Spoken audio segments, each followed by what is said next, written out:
Hello guys, let's starts unfair trade practice. आज हम unfair trade practice के बारे में पढ़ेंगे। तो आज मैं आपको ये बताती हूँ कि अनफेयर ट्रेड प्रैक्टिस होता क्या है, इसमें क्या पॉइंट्स होते हैं, इसके क्या इफ़ेक्ट होते हैं और आगे भी हम बहुत कुछ जानेंगे। तो पहले तो आप ये जान लीजिए कि अनफेयर ट्रेड प्रैक्टिस का मतलब ये होता है कि कोई ऐसी कोई गलत इन्फॉर्मेशन देना या हमारे साथ कोई बेईमानी करना या कोई झूठी खबर देना, उसे हम कहते हैं अनफेयर ट्रेड प्रैक्टिस। तो चलो आगे पढ़ते हैं। Unfair trade practice means doing business in a dishonest और misleading way to cheat. Unfair trade practice का मतलब यह है कि ऐसा कोई बिजनेस करना जो कि बेईमानी में हो और मिसलीडिंग वे यानी कि कोई गलत तरीके से चीट करने के उस तरीके से किया जाए। It includes false promise, fake advertisement, wrong information at cheat in prices और क्वालिटी।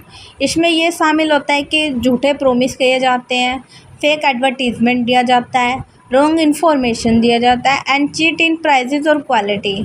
कि हाँ, हमारे साथ जो धोखा होता है वो होता है किसी प्राइस में हो जाता है, क्वालिटीज़ में हो जाता है। अब मैं आपको बताती हूँ कि फ़ॉल्स प्रॉमिस क्या होता है। कि फ़ॉल्स प्रॉमिस ये होता है कि झूठे वादे जैसे कि हम कहीं माल लेने जाते हैं और वो हमें ये बोलता है कि हम आपको इस डेट तक माल पहुंचा देंगे।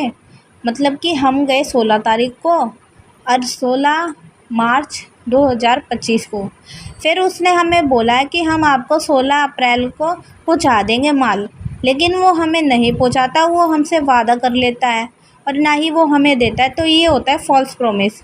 फेक एडवर्टीज़मेंट मतलब ये होता है कि जैसे कि हमें ऐड दिखाया जाता है कि 4 साबुन खरीदने पर आपको 1 साबुन फ्री मिलेगा, लेकिन ऐसा कुछ होता नहीं है। या फिर हम दूसरा एग्ज़ाम्पल ये भी ले सकते हैं कि जैसे कि कूपन्स आते हैं, उस पर ये दिखाया जाता है कि अगर आप इस कूपन को स्क्रैच करेंगे तो आपको ये नए गिफ्ट्स मिलेंगे, ये मिलेंगे, लेकिन वो ऐसा कुछ होता नहीं है। रॉन्ग इन्फॉर्मेशन मतलब कि गलत जानकारी देना। जैसे कि हम जाते हैं किसी भी शॉप या किसी भी ऐसे जहाँ पर कि क्वांटिटीज़ ऐसी मात्रा होती है, लेकिन हम इसे इसमें भी गिन सकते हैं। जैसे कि हम गए, एक मैं एग्ज़ाम्पल देना चाहती हूँ रॉन्ग इन्फॉर्मेशन का। कि एक व्यक्ति है, ए पर्सन है, go to be person. A person जो है वो बी पर्सन के पास जाता है घोड़े देखने, और बी पर्सन के पास होते हैं एक वाइट कलर का और एक ब्लैक कलर का घोड़ा। तो ए पर्सन होता है वो, उसको ब्लैक कलर का घोड़ा पसंद आ जाता है, लेकिन जो बी पर्सन होता है वो जानता है